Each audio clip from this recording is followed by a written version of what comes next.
चलिए, विधानसभा प्रभारियों से फीडबैक लेने के लिए कांग्रेस ने जिम्मेदारी दी है। संभागवार नेताओं को जिम्मेदारी दी है और हर संभाग में कांग्रेस ने तीन तीन नेता लगा दिए हैं। सातों संभागों में कुल 21 नेता लगाए हैं। जयपुर संभाग की तारा बेनीवाल, श्रुति शर्मा और खंगाराम चौधरी को ये जिम्मेदारी दी गई है।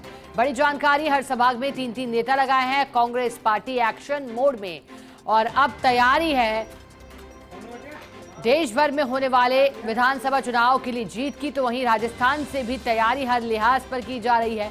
रणनीति बदलने को लेकर पहले ही चर्चा हो चुकी है। लोकसभा चुनाव के नतीजों और फिर राजस्थान की 7 सीटों पर हुए उपचुनाव के नतीजों से अब पार्टी को विचार करना चाहिए था। ऐसा अलग अलग लेखों में भी कहा गया कि पार्टी किस तरह से एक बार फिर जिस तरह से हर राज्य में पिछड़ती जा रही है, उसके लिहाज से क्या फैसले लिए जा सकते हैं।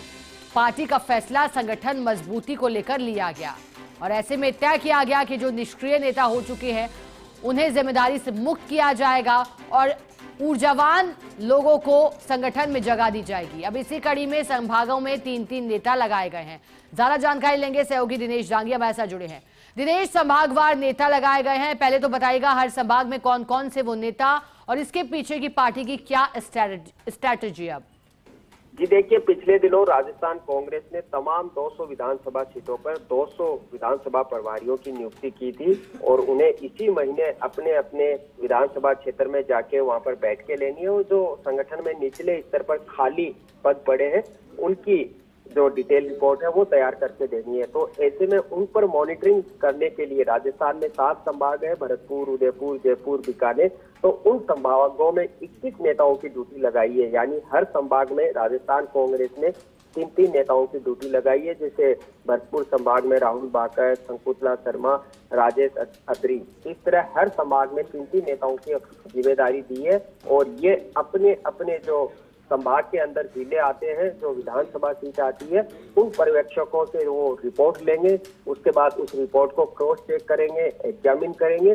और उसके बाद प्रदेश कांग्रेस नेतृत्व है यानी पीसीसी चीफ गोविंद सिंह डोटासरा को तथ्यों सहित वो रिपोर्ट है वो सबमिट करेंगे, क्योंकि मई महीने तक जितने भी खाली पड़े पद है वो भरने का लक्ष्य कांग्रेस नेतृत्व ने यहाँ पर रखा है। तो इस काम में किस तरह निष्पक्षता, पारदर्शिता और स्पीड से काम हो, इसलिए इन संभागवार कह सकते हैं नेताओं को यहाँ पर जिम्मेदारी दी गई है और अधिकतर इसमें पीसीसी पदाधिकारी है। साथ ही इसमें जातिगत और सियासी समीकरणों का भी ख्याल रखा गया है।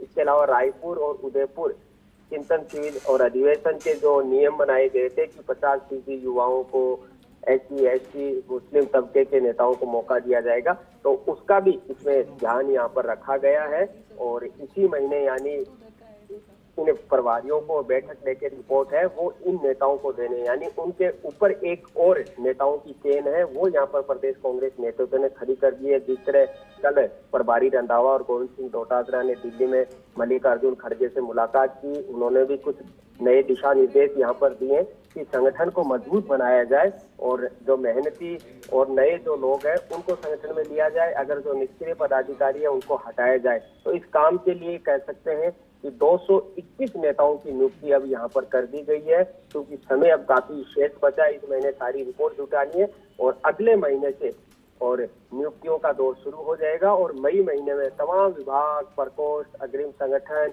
ब्लॉक, जिला और नगर स्तर पर जितने भी कांग्रेस संगठन में खाली पद पड़े हैं उन पदों की नियुक्ति की जाएगी। तो इस वक्त की बड़ी खबर, सातों संभाग में कांग्रेस ने विधानसभा प्रभारियों से रिपोर्ट लेने के लिए 21 नेताओं को जिम्मेदारी यहां पर दी है। बिल्कुल दिनेश, जैसा कि आपने कहा कि खाली पड़े पद भरे जाएंगे, लेकिन इस बार पदों को भरने की प्लानिंग अलग होगी, तरीका अलग होगा।